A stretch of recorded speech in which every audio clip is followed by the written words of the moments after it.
नमस्कार दोस्तों, मैं आपका मित्र आशीष कुमार पोस्टर अपने YouTube channel future zone Jabalpur में आपका स्वागत करता हूँ। NCERT science class 7 chapter number 5 अम्ल, क्षार और लवण। तो सबसे पहली चीज़ है अम्ल, क्षार और लवण क्या होते हैं। हम अपने दैनिक जीवन में बहुत से पदार्थों का प्रयोग करते हैं। कुछ अम्ल होते हैं, कुछ क्षार होते हैं, कुछ लवण होते हैं। इनकी कुछ बेसिक क्वालिटीज़ होती हैं जिसके आधार पर हम पदार्थों में अंतर कर सकते हैं। तो सबसे पहली क्वालिटी ये है कि स्वाद। तो जो बेसिक चीज़ है कि जो अम्ल जो होते हैं वो खट्टे स्वाद के होते हैं, क्षार जो होते हैं उनका स्वाद जो है वो कसैला होता है। तो हर खाने की चीज़ को हम टेस्ट करके नहीं देख सकते हैं, तो कुछ और भी इनकी क्वालिटीज़ होती हैं। तो सबसे पहले सारणी 5.1 है। इसमें ये जो पदार्थ हैं ये नॉर्मली हम डेली यूज़ में अपने यूज करते हैं, तो इनको हम टेस्ट करके देख सकते हैं। तो जो भी पदार्थ खट्टे हैं वो अम्लीय पदार्थ हैं, और जिनका स्वाद थोड़ा सा कसैला या कड़वा है तो वो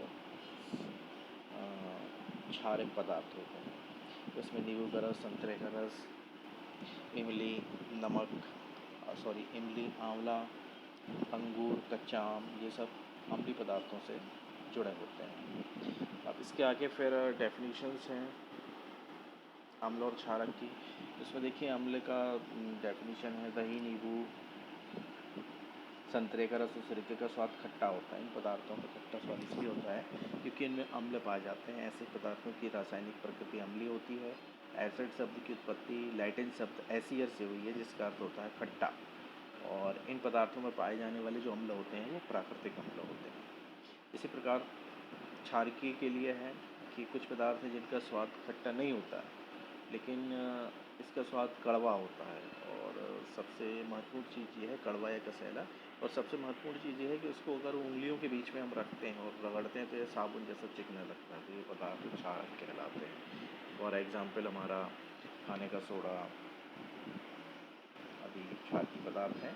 इन पदार्थों की प्रकृति क्षारकीय होती है। इसके बाद अब बिना टेस्ट किए हम कैसे पता करें कि कौन सा पदार्थ अम्लीय है कि क्षारकीय। तो इसके लिए कुछ प्राकृतिक और कुछ कृत्रिम सूचक होते हैं जिनको इंडिकेटर भी कहा जाता है। इनसे टेस्ट करके हम ये पता लगा लेते हैं। तो कोई पदार्थ अम्लीय, क्षारकीय है अथवा नहीं है, इसका परीक्षण करने के लिए विशेष प्रकार के पदार्थों का उपयोग किया जाता है। ये पदार्थ सूचक कहलाते हैं। जब सूचकों को अम्लीय अथवा क्षारकीय पदार्थिक विलयन में मिलाया जाता है तो उनका रंग परिवर्तन हो जाता है। तो कुछ प्राकृतिक सूचकों के नाम दिए हुए हैं, जैसे हल्दी, लिटमस, गुलहड़ की पंखुड़ी आदि।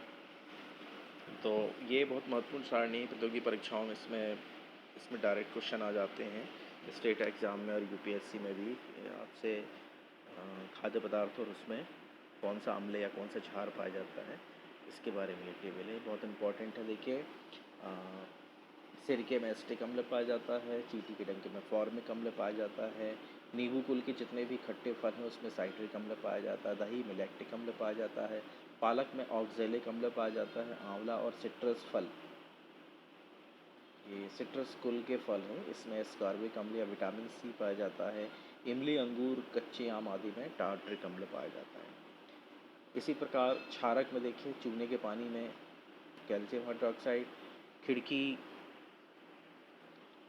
खिड़की के कांच आदि साफ़ करने के लिए जो मार्जक यूज़ होता है उसमें अमोनियम हाइड्रोक्साइड, साबुन में सोडियम हाइड्रोक्साइड और पोटेशियम हाइड्रोक्साइड, और दूधिया मैग्नीशियम जिसको मिल्क ऑफ मैग्नीशिया कहा जाता है, इसमें मैग्नीशियम हाइड्रोक्साइड नामक क्षारक उपस्थित होते हैं। तो ये क्षारक के बारे में बहुत अम्ल और क्षारक के बारे में बहुत महत्वपूर्ण टेबल है।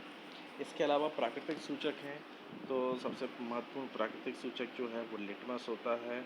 और लिटमस का निर्माण जो है लाइकेनों से निर्माण किया जाता है। आसुत जल में इसका रंग नील शोण होता है या माव, ये स्पेशल कलर होता है।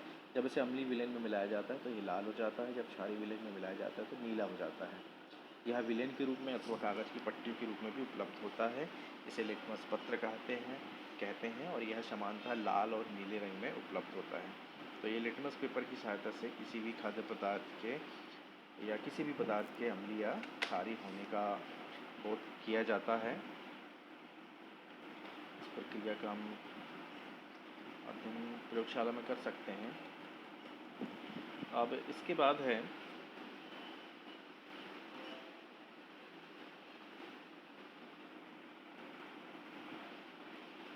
चूने का पानी कैसे बनाया जाता है? चूने के पानी को बनाने की सिंपल प्रक्रिया है।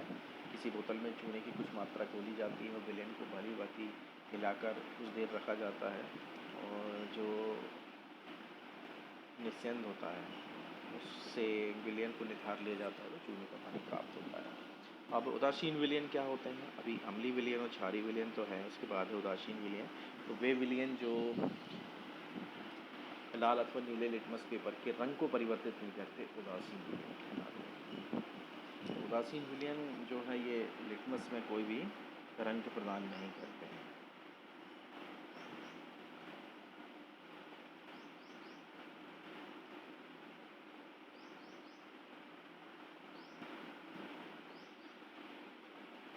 इसके पश्चात